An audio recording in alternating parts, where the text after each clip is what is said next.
అలిగి బయట కూర్చున్న బాలుకి అన్నం తినిపిస్తున్న మహాలక్ష్మి. అది చూసి ఆనందంలో కుటుంబం. ఇదంతా ఎలా జరగబోతుందో తెలుసుకోవాలనుకుంటే ఇప్పుడే మన ఛానల్ని సబ్స్క్రైబ్ చేసుకొని పక్కనే ఉన్న బెల్ ఐకాన్ని క్లిక్ చేయండి. కన్నా తెచ్చిన టపాసులు కాలుస్తుండగా ప్రమాదవశాత్తు నారాయణకు గాయమవుతుంది. అది చూసి మహాలక్ష్మి కంగారు పడుతూ పరుగున వస్తుంది. అప్పుడు మహాలక్ష్మి, మామయ్య గారు ఏమైంది? చూడండి ఎంత గాయమైందో, రక్తం కూడా వస్తుంది అని బాధపడుతుంది. అప్పుడు నారాయణ, ఏం లేదమ్మా, చిన్న గాయమే, నువ్వు కంగారు పడకు అంటాడు. అప్పుడు మహాలక్ష్మి, కన్నా నీ వల్లే కదా ఇదంతా జరిగింది. మీ నాన్నకు అంత పెద్ద గాయమైతే కనీసం పట్టించుకోకుండా అలా నిలబడ్డావేంటి? వెళ్ళి ఆయనకి క్షమాపణ చెప్పు అంటుంది. అప్పుడు కన్నా, నేను ఆయనకి సారీ చెప్పాలా? ఎందుకు చెప్పాలి? నేను ఆయన్ని నాన్న అని ఎప్పుడు పిలవబోను కూడా అంటాడు. అప్పుడు పెద్ది షాక్ అయ్యి, వాడు నీతో అలా మాట్లాడుతున్నాడేంటి మహా? కన్న తండ్రి అని కూడా లేకుండా ఇంత పొగరా అంటాడు. తర్వాత కన్న అక్కడి నుండి కోపంగా వెళ్ళిపోతాడు. నారాయణ కళ్ళల్లో నీళ్లు తిరిగాయి. కన్న ప్రవర్తనకు తనకు తానే మనసులో బాధపడుతూ ఉంటాడు. తర్వాత చక్రి మహాలక్ష్మి ఆఫీస్లో తన మొదటి ప్రాజెక్ట్ డిజైన్ను బాస్ రిజెక్ట్ చేశాడని చెప్తే అది తప్పుగా అర్థం చేసుకుని చక్రి ఆఫీస్ బాస్ మహాపై ఏదో వేరే ఉద్దేశంతో అనుకుంటాడు. నేరుగా మహా ఆఫీస్కి వెళ్తాడు. అప్పుడు చక్రి, ఎవడ్రా ఇక్కడ బాస్? మా మహా డిజైన్ నచ్చలేదని అరుస్తావా? నీకెంత ధైర్యం ఉంటే నా భార్యను తిడతావు అంటాడు.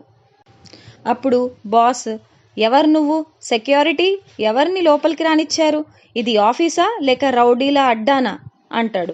అప్పుడు మహాలక్ష్మి, చక్రి ఏం చేస్తున్నావు నువ్వు? పిచ్చి పట్టిందా నీకు? వదిలాయన్ని అంటుంది. అప్పుడు చక్రి, మహా నువ్వు భయపడకు, నిన్ను ఎవరైనా ఏమైనా అంటే నేను ఊరుకోను, వీడికి బుద్ధి చెప్పడానికే వచ్చాను అంటాడు.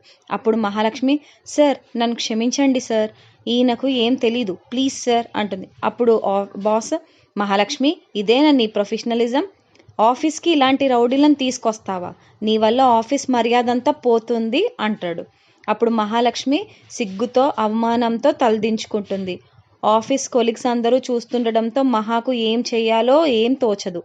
బయటికి వచ్చాక చక్రిపై మహా తీవ్రంగా ఫైర్ అవుతుంది. మహాలక్ష్మి చక్రిని నిలదీస్తుంది.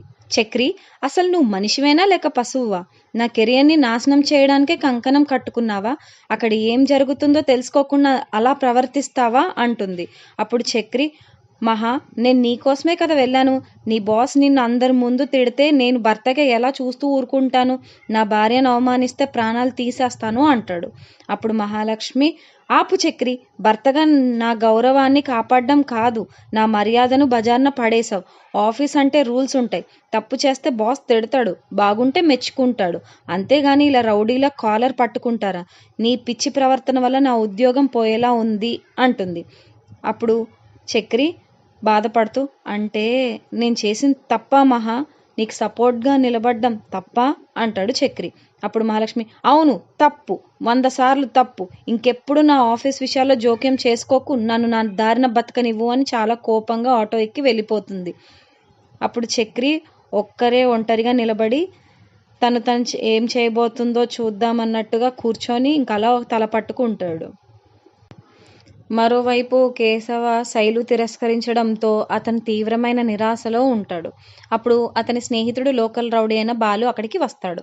అప్పుడు బాలు, ఏంట్రా కేశవ, ఆ పిల్ల నిన్ను అంత మాట అంది, నువ్వు అడిగితే రానంటుంది, ప్రేమతో చెప్తే విననివ్వాలని ఎలా చెప్పాలో నాకు తెలుసు అంటాడు. అప్పుడు కేశవ, లేదు బాలు, శైలు చాలా మంచిది, నా తప్పు వల్లే తను దూరం అయింది, తనని ఏం చెయ్యొద్దు అంటాడు. అప్పుడు బాలు, నువ్వు మరీ అమాయకుడివిరా, ఆడవాళ్ళకు కొంచెం భయం చూపించాలి, రేపొద్దున్న శైలు ఒంటరిగా దొరికినప్పుడు నేను చూసుకుంటాను కదా, అప్పుడు తనే నీ కాళ్ళ దగ్గరకు వస్తుంది అంటాడు. అప్పుడు కేశవ మనసులో శైలుపై ప్రేమ ఉన్నప్పటికీ బాలు మాటలకు లొంగిపోతాడు. శైలును దక్కించుకోవడానికి తప్పుడు మార్గాన్ని ఎంచుకోవడానికి సిద్ధమవుతాడు. తర్వాత మహాలక్ష్మికి చక్రికి అయిన గొడవలో చక్రి చాలా బాధపడుతూ ఉంటాడు. అప్పుడు చక్రిని చూసి మహాలక్ష్మి అన్నం ప్లేట్ పట్టుకొని రూమ్లోకి వస్తుంది. అప్పుడు, ఏంటి చక్రి, మధ్యాహ్నం నుంచి అలాగే కూర్చున్నావు, కనీసం మంచినీళ్ళు కూడా తాగట్లేదు, ఎందుకు నీ ఆరోగ్యం పాడు చేసుకుంటున్నావు అని అడుగుతుంది. అప్పుడు చక్రి, నన్ను క్షమించు మహా. నేను నీకు మంచి చేయబోయి పెద్ద తప్పు చేశాను. నీ ఆఫీస్ రూల్స్ నాకు తెలియవు. నా భార్యని ఎవరైతే తిడతారో నేను అస్సలు తట్టుకోలేను. నా వల్ల నీ ఉద్యోగానికి ముప్పు వచ్చింది. నీ మనసు నొచ్చుకుంది. నన్ను క్షమించు ప్లీజ్ మహా అంటూ ఉంటాడు. అప్పుడు మహాలక్ష్మి, చూడు చక్రి, కోపంలో నేను కూడా నిన్ను చాలా మాటలు అన్నాను. కానీ నువ్వు నా మీద ఉన్న ప్రేమతోనే ఆ బాస్తో గొడవ పడ్డావని నాకు తెలుసు. ఈ రోజుల్లో ఇలాగే ఉంటుంది. నేను నిన్ను అర్థం చేసుకోలేకపోయాను. నన్ను క్షమించు అంటూ చక్రికి తన క్షమాపణలు చెప్తుంది. చక్రి ఆనందంతో మహా వైపు చూస్తాడు. మహా నవ్వుతూ అన్నం కలుపుతూ చక్రి నోట్లో పెడుతూ, ఇంకా చాలు, ఆ బాధలన్నీ మర్చిపోయి నోరు తెరు, ఈ ముద్ద తిను అంటూ అన్నం తినిపిస్తూ ఉంటుంది. అప్పుడు చక్రి, మహా నువ్వు ఎంత మంచిదానివి. నేను ఇంత గొడవ పడ్డా కూడా నన్ను అపార్థం చేసుకున్నా సరే మళ్ళీ క్షమాపణలు చెప్పి నాకు భోజనం తినిపిస్తున్నావు. ఇంతకంటే నాకేం కావాలి అనుకుంటూ ఇద్దరి మధ్యలో సంభాషణ అలా సాగుతూ ఉంటుంది. అప్పుడు మహా, నాకు తెలుసు చక్రి, కానీ ఇంకెప్పుడు ఆఫీస్ విషయాల్లో అంత ఆవేశపడకు, సరేనా? మనం ఏ విషయాన్నైనా ప్రశాంతంగా మాట్లాడుకుని పరిష్కరించుకోవాలి అంటూ ఉంటుంది. ఈ సంభాషణ అంతా వింటూ నారాయణ, పెద్ది, మిగతా ఇద్దరు తమ్ముళ్ళు కూడా తలుపు చాటున నుంచి ఇదంతా చూసి హమ్మయ్య అని ఊపిరి పీల్చుకుంటారు. ఈ రోజుతో సీరియల్ ఇలా ముగుస్తుంది. తర్వాత ఏం జరగబోతుంది? మహాకు ఉద్యోగం ఉంటుందా, పోతుందా?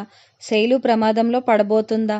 ఇవన్నీ తెలుసుకోవాలంటే ఇప్పుడే మా ఛానల్ని సబ్స్క్రైబ్ చేసుకొని పక్కనే ఉన్న బెల్ ఐకాన్ని క్లిక్ చేసి ఈ వీడియోని మరింత మంది చూసేలా షేర్ చేయండి. Thank you.